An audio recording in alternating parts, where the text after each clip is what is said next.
My name is Lucy Basta. My name is Gary Spirlock. I'm a volunteer with the Railroad Museum here.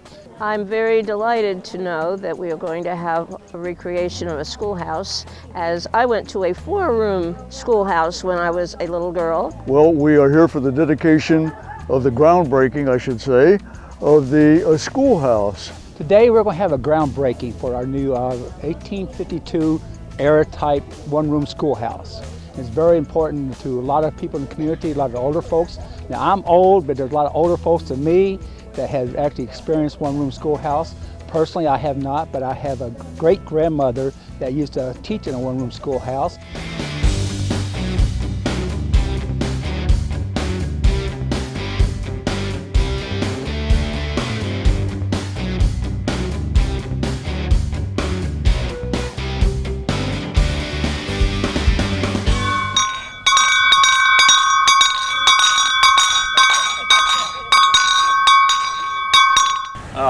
I'm Ron Daniel. I'm president of the Museum Association, and certainly glad to see all of you here.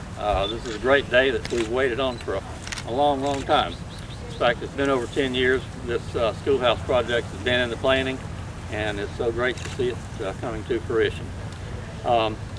Gretchen Countryman, if it hadn't been for her, we wouldn't even be standing here today, I'm sure.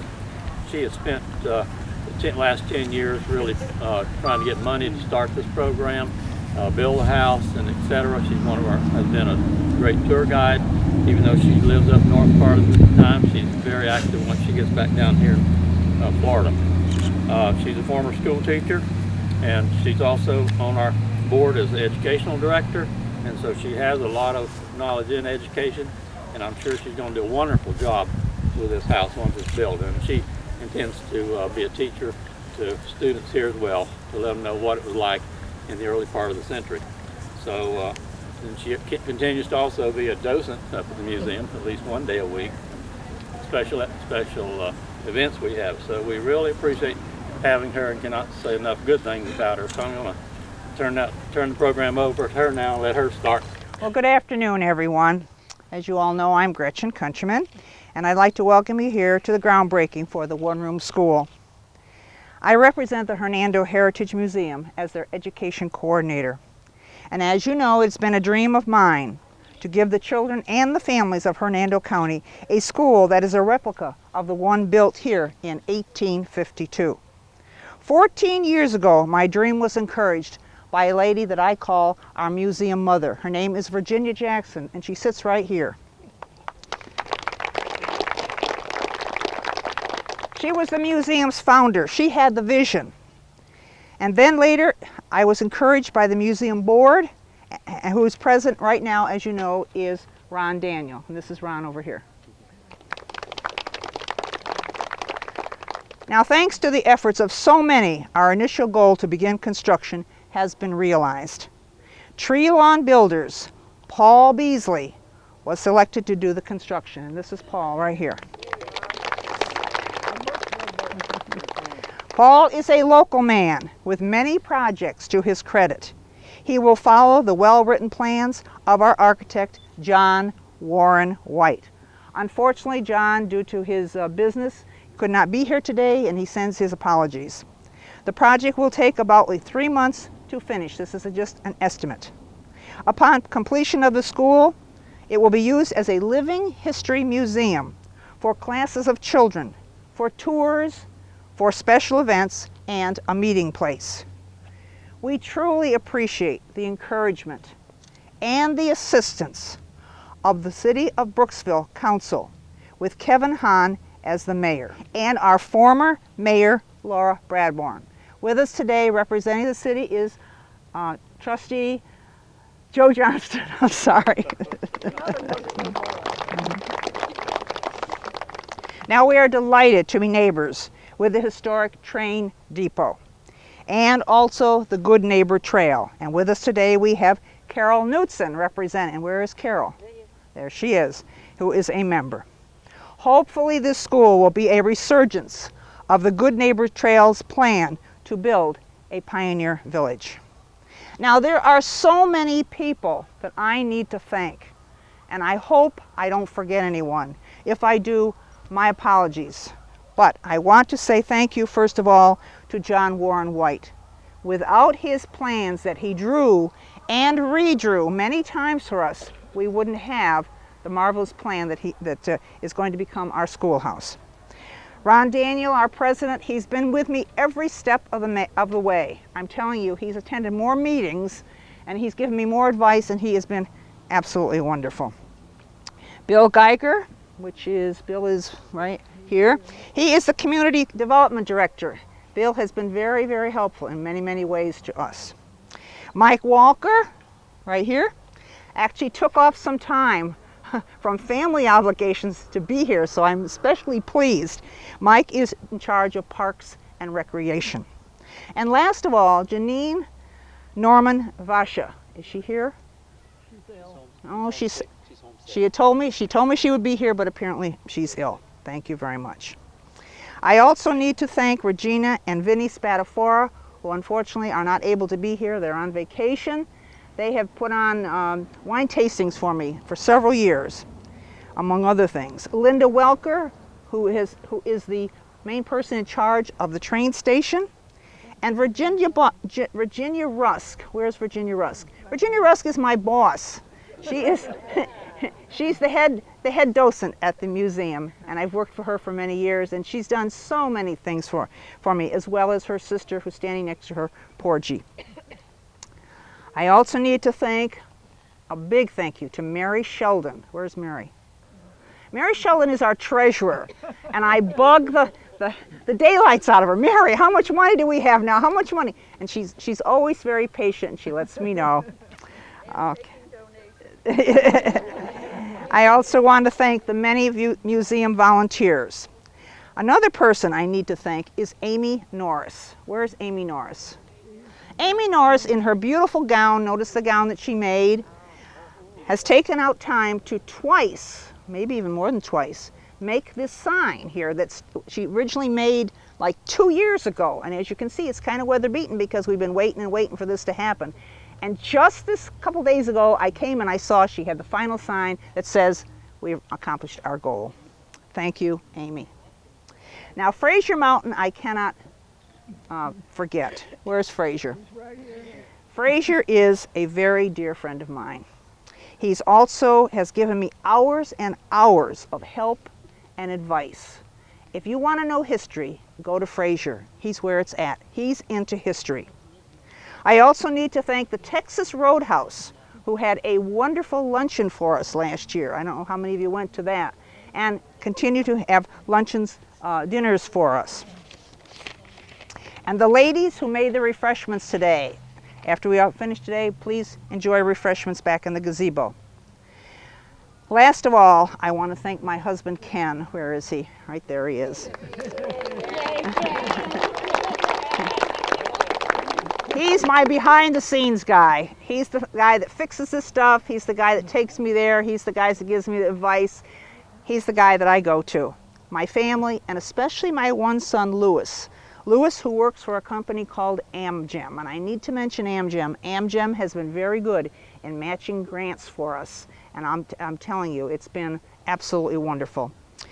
And all of my many friends that are here from High Point, from Brooksville, and even I have a friend that came as far through the snow today, a co-worker, Lynette Meyer. I don't know where she is. Right here, she and her husband John just braved the snow and came down here today to be here. You're all so wonderful. And Jan Knowles, she sneaked in the last minute, is head of tourism. Jan Knowles was president of the museum for many years. She's very, very active in our community, and I thank her for her encouragement too. She's also at Chinzigat. Now, our fundraising is still not over, believe it or not. We're going to need maintenance. So the Texas Road has agreed that they will continue to do the dinners for us the first Monday of the month, 10% rebate. Next one is next Monday, January 6th. Also this year, we're going to be hosting, hopefully, an annual event. This is the first annual Schoolhouse Open Golf Tournament. It'll be on March the 22nd at Seven Hills. Any information on this is in the gazebo. There's a table that I set up the stuff for any of you that are care to look at it. Okay, now I would like to take the time now to introduce three special people that are going to say a few words. The very first one is Ron Daniel, and he is the Heritage Museum Board's president. Ron. Welcome everybody. As I said, it's a pleasure to be here on this great occasion. I'll continue to work closely with Gretchen, see if we can make all of our plans come true here that we've been talking about for many years. And any of you that want to become volunteers with us, feel free to step up to the plate. We're always needing more volunteers. And as you know, we've got 2 museums, so we could probably fit in somebody to whatever spot you would like to participate. But we will need more help on the schoolhouse, and working with Gretchen, especially since she goes back north part of the year. We want to keep things open here, and so the public can continue to enjoy it. So we want to keep that in mind. And we certainly thank all the sponsors that have helped us through the years to get here to this point as well. And I appreciate all the cooperation we've had with the city of Brooksville and other people that we've had to work with on this project. And we are going to be working closely with the builder, Paul Beasley. So I'm sure he'll probably be tired of it by the time he gets through this 3 months. So anyway, thank you again for coming, and if you have any questions, feel free to ask me afterwards. I'll enjoy talking with you. Thank you.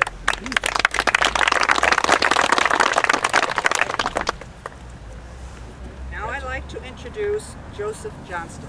Joseph Johnston is not only is a former mayor of the city of Brooksville, but he is also a city councilman. But also he has lent 2 members of his family, probably 3 members of his family, to our museum. One was his mother-in-law, Maxine. Where's Maxine? Back here. Who I was a tour guide with for years and years and years, and her husband, Arrow. And then the other one was his wife, Diana. Diana was a curator for many years at the museum. So we thank him for lending us part of his family. Short and sweet as usual for me. On behalf of the city of Brooksville, I'd like to welcome you all here today for the groundbreaking for the one-room schoolhouse. Long time coming, but it's finally Gretchen and everyone have made it possible. I'm a native of Hernando County. I went to Hernando County schools my entire life, although I didn't quite make it to the one-room schoolhouse. I did, however, when I was going to school, we had 1 primary school, 1 elementary school, and 1 high school in the county. So that was a while back, but not quite this far back. But nonetheless, this is a piece of history that Gretchen and her team the museum are trying to bring back to life, and I think they'll do a wonderful job.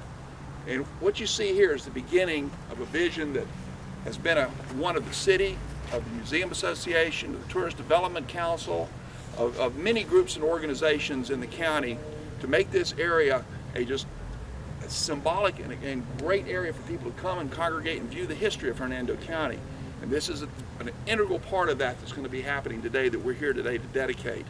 And we look forward to so many things happening in the future, and we need to continue to support the efforts down here to do these things so that we can make this truly a great area for the trailhead, to connect into the other trails throughout the state of Florida, to bring people in to view what we have here in Brooksville and Hernando County.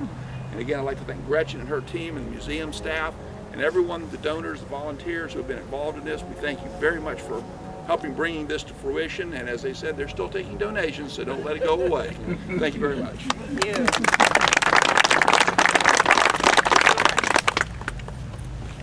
And now I'd like to introduce Paul Beasley. Paul Beasley is from Tree Lawn Builders, and after having received many bids, we decided that Paul was the one that we wanted to build. Not only did he have a great bid, low bid, but in addition to that, the most important thing, Paul has the heart for this. Paul really knows what it's like to go to a one-room schoolhouse, and from talking to him, I feel like he's going to put as much love into it as he is nails and lumber. So I give you Paul Beasley. What she said is true. Actually, I did not myself attend, but I did when I was 5 or 6 years old.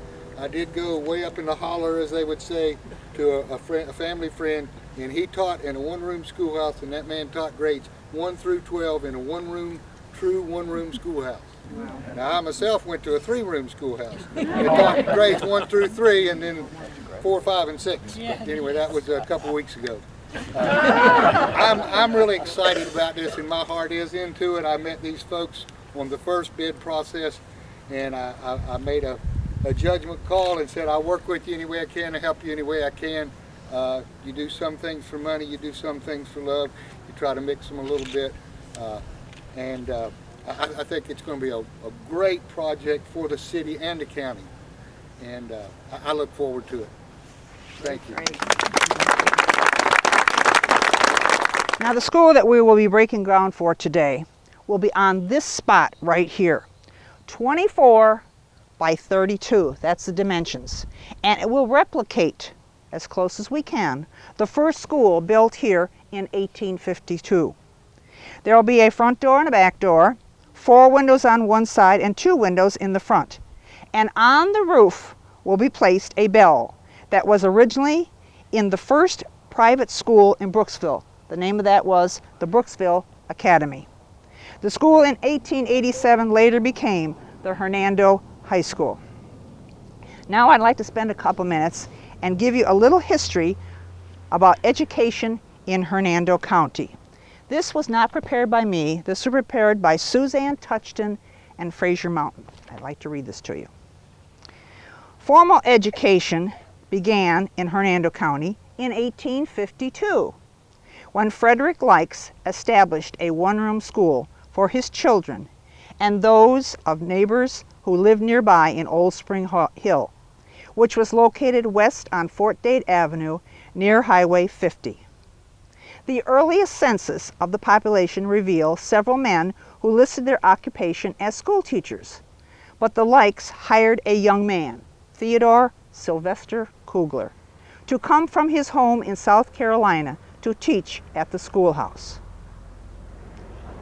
Mr. Kugler lived to become a very prominent citizen here, and shortly after the Civil War, when the state created a state education system supported by tax, Mr. Kugler became the first school superintendent here who was responsible for overseeing early Hernando High School, among other achievements. Now, small communities in rural parts of the county continue to provide one-room schools for their children way up until the middle of the 20th century, when the state instituted school consolidation. There are no traces of these markers to our educational history left. This replica, which we are breaking ground for today, will bring that history alive for those of us who have attended one-room schools or those who can only imagine the experience. How many of you attended one? How many of you have been in one? Good, very good. Now we come to the part why we're here, to break ground. So let's grab our shovels, guys. You're not going to break through this. Ready? Here we go. 1, 2. Oh, wow.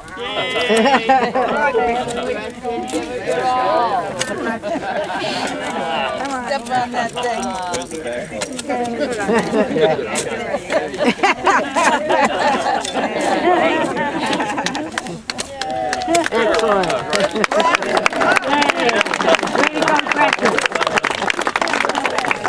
Easier said than done, right? Upon looking around, I know there are many people I'd love to point out. And one person I just happened to see is Cynthia Moore. Cynthia Moore is on the Board of Education of Hernando Schools. I think she's the only person here. And I emailed them and nobody called me back. So I'm glad you're here, Cynthia. Thank you. She's been a long supporter of our education. Thank you so much, Cynthia.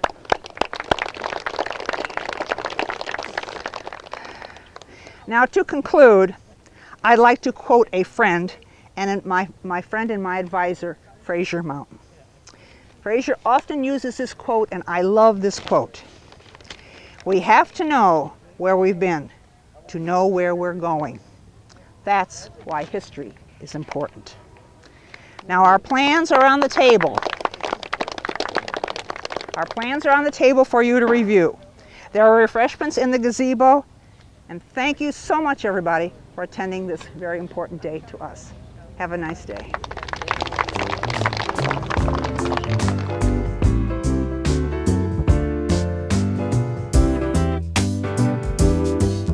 So it's a delight to me, as a person who's always loved education, to see us having this wonderful opportunity here in Hernando County.